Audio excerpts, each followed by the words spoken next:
What's happening, everybody? Justin, Bridgewater's finest on YouTube, Blockbuster_guy on Twitter. The fight gloves are on, and this is a big one. UFC fight picks coming your way. UFC 158 goes down this weekend, Saturday night from La Belle Province, the Bell Center in Montreal, Quebec, Canada, headlined by a trio of welterweight stud fights. This is a great fight card at the top, and it actually has some really excellent and interesting prelim fights.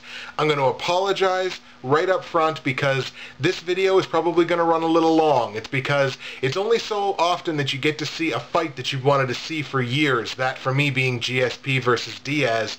So I overcompensated a little bit on this one. I went into a little bit of extra detail on every single one of the fights, so the video goes a half hour. My apologies. I hope you stick with it because there's some real interesting fights, and let's get to talking about them. We're going to start with a pair of bantamweight fights on the undercard, starting with George Roop taking on Ruben Duran. George Roop is 12-9-1 on his pro career. He is 2-5 in the UFC. You gotta wonder why he's still around. TKO'd in his last fight by Cub Swanson. Now, 4 of Roop's last 5 fights have ended in knockouts. He is 2-2 in those fights. Roop's a stand-up fighter, but in my opinion, he's got bad striking. He's only hitting around 30% of his incoming strikes. He'll shoot for the odd takedown here and there, hits about 7 in every 10, so he's got a good average, but Roop does absolutely nothing with them once he hits the ground. Ruben Duran, 8-4-1 on his pro career, a losing record of 1-2 in the UFC, was knocked out in his last fight by Hugo Viana. He's got very good grappling. 3 straight wins have come by way of submission, and he's a finisher. He's finished 7 of his 8 professional wins. His takedowns and his takedown defense, pretty unspectacular. It's around 29% and 20% respectively, but Duran has very dangerous chokes, and I think if he gets the opportunity to sink one of those chokes in on George Roop, it's only going to take one, so that's the way I'm going to go with this. I'm going to take Ruben Duran to beat George Roop by way of second round submission. And the second bantamweight fight I mentioned, we have TJ Dillashaw taking on Issei Tamura. TJ Dillashaw, 6-1 on his pro career. He is 2-1 in the UFC, submitting Vaughn Lee in his last fight. Now, Dillashaw's only career loss came to John Dodson by way of knockout. That was in his UFC debut. 3 of his 6 professional wins have been submissions. Dillashaw likes to take the fight down, control, pass the guard, and go for submissions from dominant positions. Really no mistaking here what TJ Dillashaw's game plan is going to be. Issei Tamura, 7-3 on his pro career, 1-1 record in the octagon, was TKO'd in his last fight by Rafael Assunção. Now, he's 5-2 when the fight goes the distance. Tamura is a very solid wrestler. In the fight with Assunção, he really wasn't able to show it, but he is a very solid wrestler. He's got good stand-up, and he's got pretty decent ground striking, but as far as I'm concerned, Dillashaw is going to take this fight to the ground, and he's going to pound out Tamura in pretty short order. I've got Dillashaw to beat Issei Tamura by way of first round knockout or TKO. In the welterweight division, we have Rick the Horror Story taking on Quinn Mulhern. Rick Story, 14-6 on his pro career, a decent record of 7-4 in the octagon, was submitted in his last fight by the human backpack, Damian Maia. 5 of his 7 UFC wins have come by way of decision. He's a very well-conditioned fighter. He's got decent striking, pretty well from all positions, whether standing in the clinch or on the ground. Average takedown defense, and slips right around somewhere between 70% of incoming strikes. So he is a relatively elusive fighter. Quinn Mulhern, 18-2 on his pro career, but making now his UFC debut with a 3-1 record in Strikeforce. Riding a 2-decision win streak over Yuri Villafort and David Hullett, Quinn Mulhern has 11 of his 18 professional wins come by way of submission. He is a BJJ black belt under Thomas Pless at Santa Fe Brazilian Jiu-Jitsu. Story arguably has the advantage if the fight stays standing. Quinn Mulhern, as far as I'm concerned, knows exactly what he needs to do in this fight, which is play to his strength. His strength is his jiu-jitsu. His strength is trying to get the fight to the ground. And if he can get through Story's takedown defense, which, as I said, is only average, he can certainly get this fight to the ground. And I feel like he can submit Rick Story. That's the way I'm going to go with it. I'm going to take Quinn Mulhern to beat Rick Story by way of second round submission. In the lightweight division, we have Darren Cruikshank taking on Canadian, Nova Scotian, John Makdessi. Darren Cruikshank, 12-2 on his pro career, unbeaten in his 2 UFC fights. Currently riding a 6-fight win streak. He knocked out Henry Martinez in his last fight. 7 of his 12 pro wins have been knockouts. He is a Taekwondo black belt. He's got great kickboxing and pretty damn good wrestling as well, so he's a very well-rounded fighter. Very good takedown defense for Cruikshank, as well as good takedowns, and he avoids about 3/4 of the strikes that come in towards him. On the other side, we have John Makdessi, 10-2 in his pro career, 3-2 in the UFC, decisioning Sam Stout in his last fight. Now, John Makdessi is 3-1 when the fight goes the distance, and 7 of his 10 professional wins have come by way of knockout. Makdessi is a stand-up fighter. He's very good at slipping strikes. Over 77% of incoming strikes he has avoided, and also has an 85% takedown defense. Makdessi is very, very good at dictating where the fight goes. Now, this one was such a hard one for me to predict because I really like what I see from Cruikshank, but I got such sentimental value here for John Makdessi. And the last time I picked against John Makdessi, he won. So the part of me that really wants Makdessi to win is going to tell me to go with Cruikshank. And I think that's what I'm going to do. I'm going to take Darren Cruikshank to beat John Makdessi by way of 3rd round knockout or TKO, and I won't be overly upset if I get this prediction wrong. Back to the welterweight division, we have Dan Miller taking on Jordan Young Gun Mean.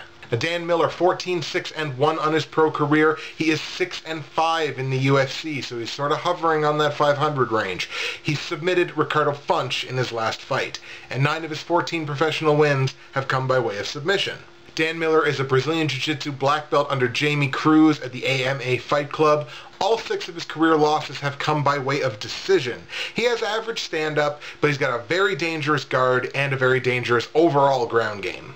Jordan Mean, 26-8 on his pro career, making his UFC debut a winning record of 2-1 in Strikeforce. Mean knocked out Forrest Petts in his last fight in the Score Fighting Series here in Canada. Now, 21 of his 26 professional wins have been finishes, 14 knockouts, and 7 submissions, so he's very good no matter where the fight goes.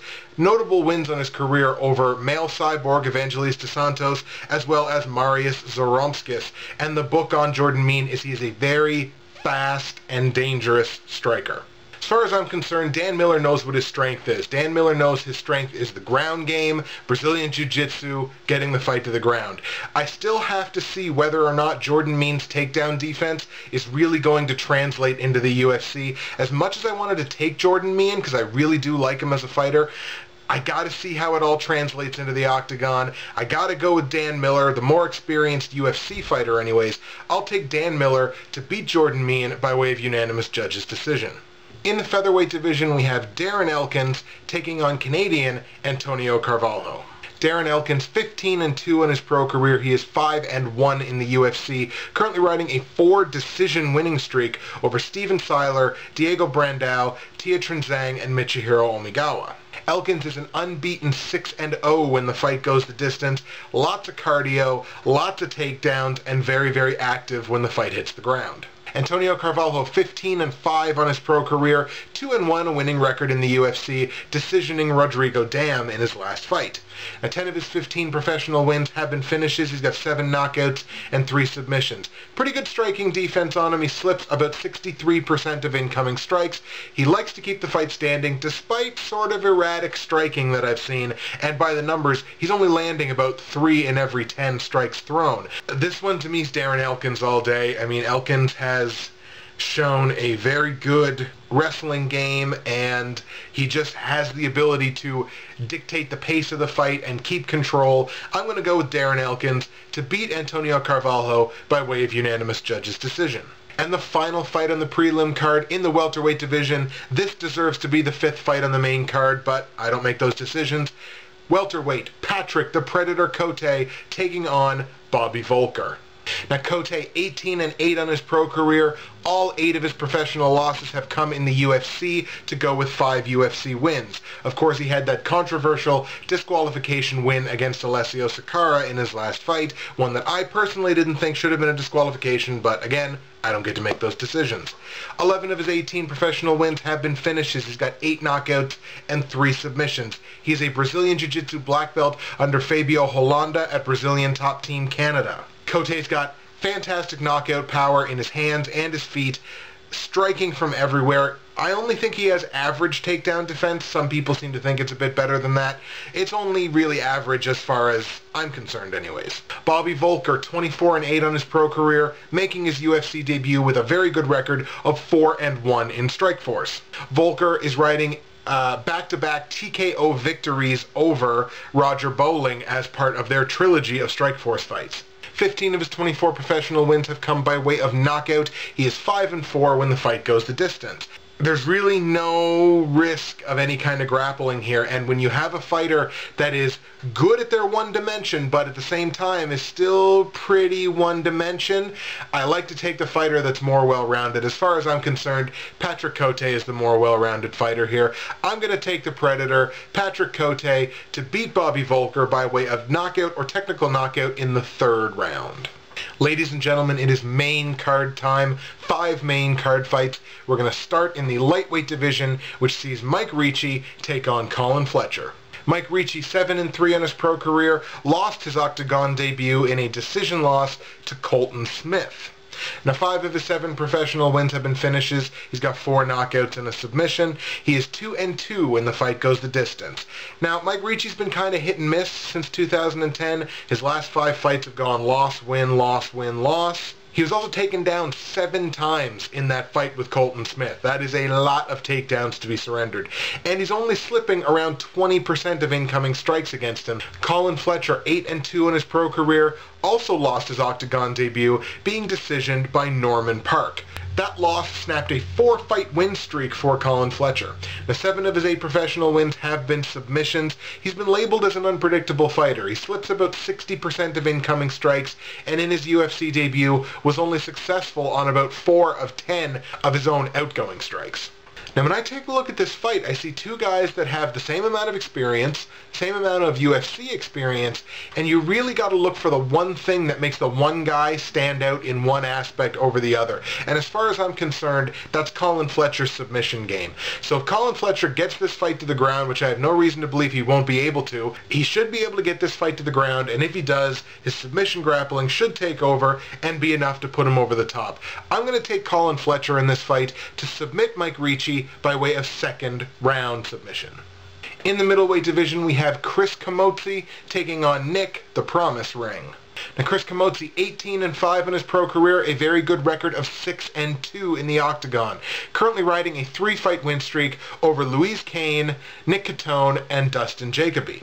Camozzi is 7-2 when the fight goes the distance. He is a southpaw Brazilian Jiu-Jitsu purple belt with very strong Muay Thai. He likes to keep the fight standing or keep the fight in the clinch. Nick Ring is 13-1 on his pro career, a winning record of 3-1 in the octagon. He decisioned Court McGee in his last fight. Nick Ring is 5-1 when the fight goes the distance, and also has 6 of his 13 professional wins coming by way of submission. He's a BJJ brown belt under Roy Harris and a black belt in Muay Thai under Mike Miles.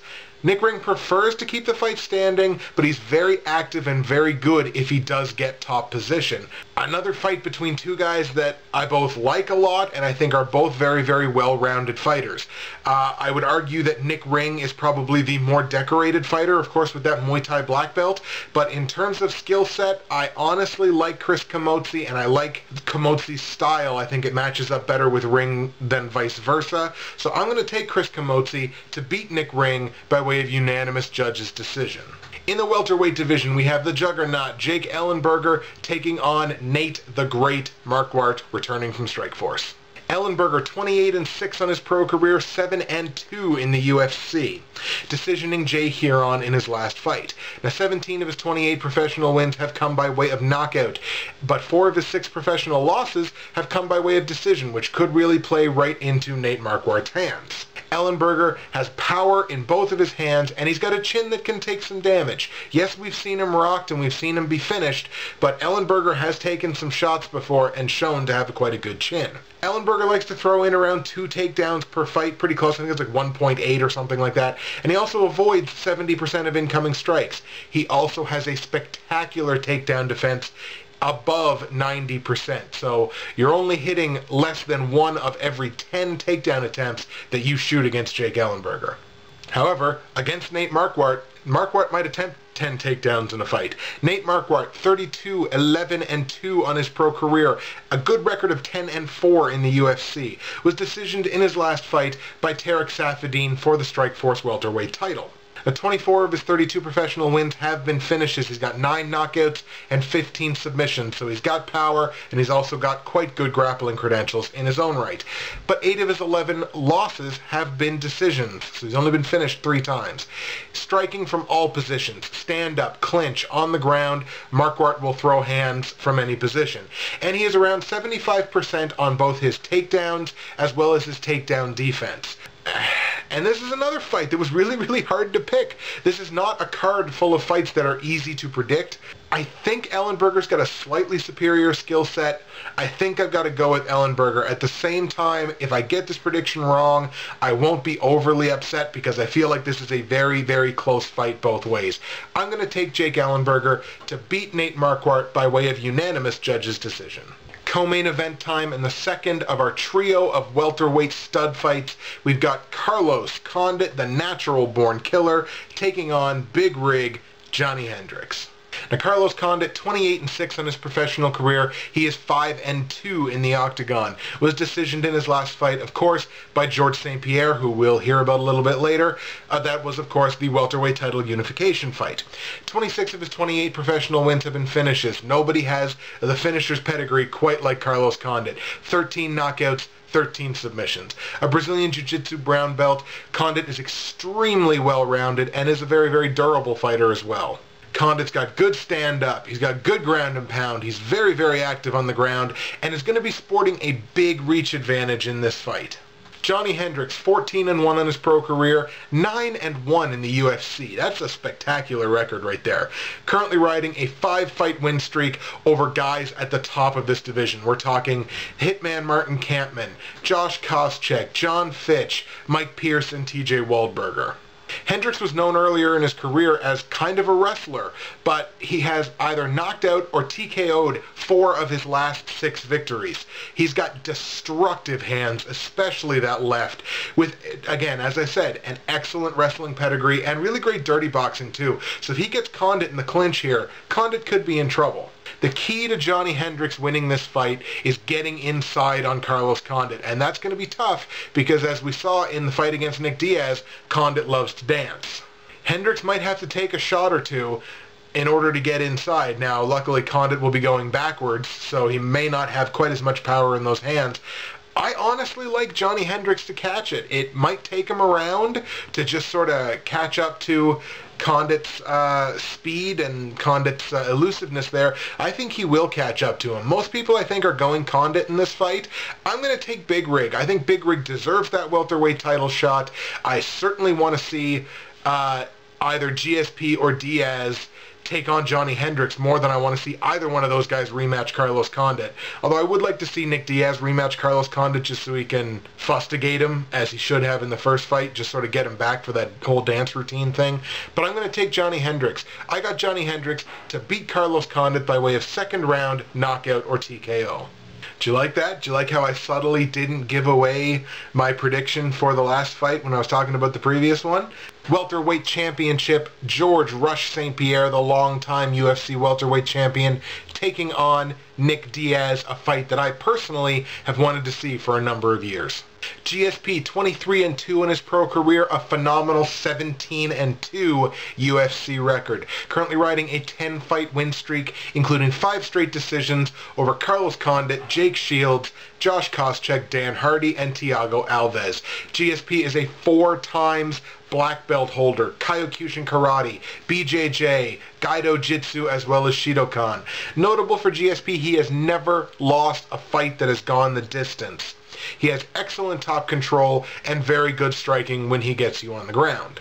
And that's something noteworthy against one of the Diaz brothers, because the knock on them has always been they can't stuff a takedown. Nick Diaz, 26-8-1 on his pro career, 7-5 in the UFC, but was a perfect 6-0 in Strikeforce. He was decisioned in his last fight by Carlos Condit, of course, that interim welterweight championship fight. Now, 21 of his 26 professional wins have been finishes. He's got 13 knockouts and 8 submissions, but he has been decisioned in 6 of his 8 losses. Diaz arguably has the best boxing in the welterweight division. He is a volume puncher. The term pitter-patter sort of applies when you're talking about Nick Diaz. Nick Diaz, by the numbers, has almost a 70% takedown defense. And that was a number that kind of surprised me. I think it's somewhere around 68% or 68 point something. Something like that. And the knock on the Diaz brothers has always been, well, they can't stuff takedowns. By the numbers, he kind of does, but you're also not talking about George St-Pierre attempting to take you down. GSP's takedowns are the stuff of legend in terms of welterweight mixed martial arts. But again, you take Nick Diaz down, you have to deal with legendary Brazilian Jiu-Jitsu. Extremely dangerous from that Cesar Gracie camp. Just very, very dangerous Jiu-Jitsu, and Diaz is arguably just as dangerous on the ground as he is standing up. I bet you think you know where I'm going to go with this. You think I'm going to say Nick Diaz is going to beat George St-Pierre for the welterweight title. And you thought I was going to say it there, too. See, you're trying to get ahead of me. You're trying to get ahead of me. I badly want Nick Diaz to be the UFC welterweight champion. There are no losers in this fight, because this is the fight that I have wanted to see, as I said, for years. I've wanted to see this fight. So there are no losers in this fight. GSP could go out and whoomp and wallop Nick Diaz and finish him right there, and there still wouldn't be any losers in this fight, because you just want to see it. I can't go against George St-Pierre because I would have to see him lose. And yes, he's been upset in the past. He was upset by Matt Serra. Nobody really thought Matt Serra was going to win that fight. So he's been upset before. If anybody's going to upset George St-Pierre, it's Nick Diaz. But I can't. I just can't. I can't do it. Ladies and gentlemen, those are my fight predictions. Take them for what they are. We'll go over them here with you one more time. On the prelim card, bantamweight division, I have Ruben Duran submitting George Roop in the second round. Also at bantamweight, I have TJ Dillashaw knocking out or TKOing Issei Tamura in the first round. At welterweight, I have Quinn Mulhern submitting Rick Story in the second round. And at lightweight, I have Darren Cruikshank knocking out or TKOing John McDessie in the third round. Also on the prelim card at welterweight, I have Dan Miller with a decision victory over Jordan Meehan. At featherweight, I have Darren Elkins decisioning Antonio Carvalho. And at welterweight, I have Patrick Cote to knock out or TKO Bobby Volker in the third round. Main card, lightweight, I have Colin Fletcher to beat Mike Ricci by second round submission. Middleweight, I have Chris Camozzi to decision Nick Ring. Welterweight, I have Jake Ellenberger to decision Nate Marquardt. Welterweight, I have Johnny Hendricks to knock out or TKO Carlos Condit in the second round. And in the main event of the evening, how can I take anything else? George St-Pierre to beat Nick Diaz by way of unanimous judges' decision. Those are my fight picks. I will expect you to disagree with a couple of them. I want to hear your comments in the comments section below. That's it for me, Justin, Bridgewater's Finest on YouTube, Blockbuster_Guy on Twitter, and I cannot wait for Saturday night.